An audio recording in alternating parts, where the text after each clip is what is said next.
Good morning, beautiful people. For today's vlog, we are going to prepare two different flavors of milkshakes. Okay, so first we are going to make the Tim Tam milkshakes. So we are going to add half cup of ice cube, 1 cup of light milk, fresh milk, and you can combine everything, guys, in one go, but for me, I'll just crush first the ice, okay? So I turn on the milk and the ice first, okay?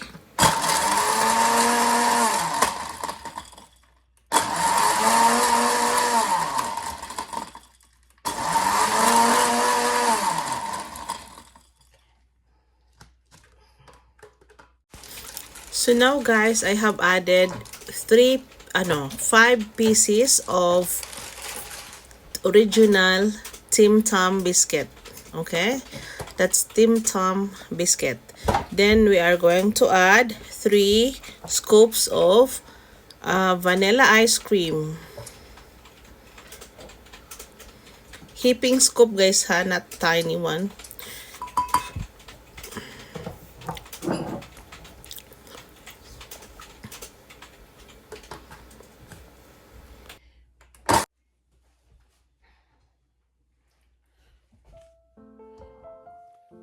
So guys, I will dip this is condensed milk. Okay, I'll just dip our Tim Tam crust. Yes.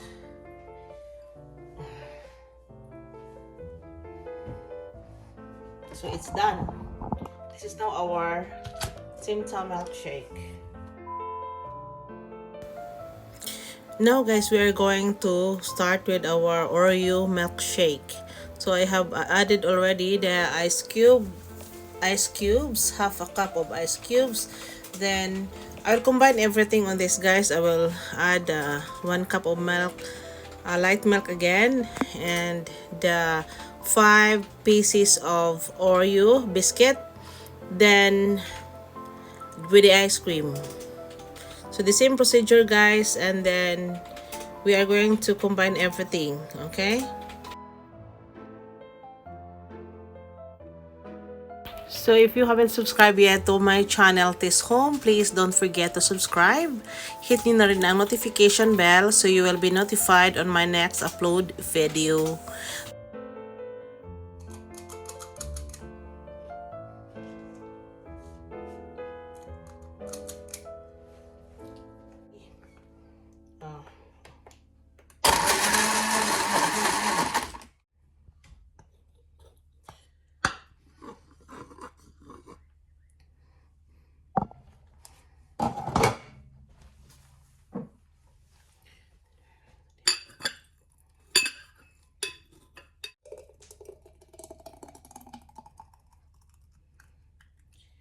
Oh, not full blooded.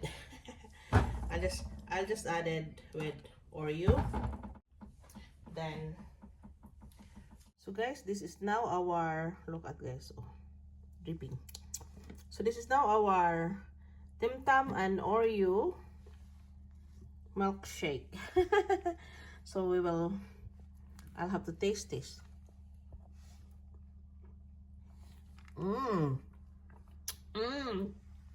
Yummy.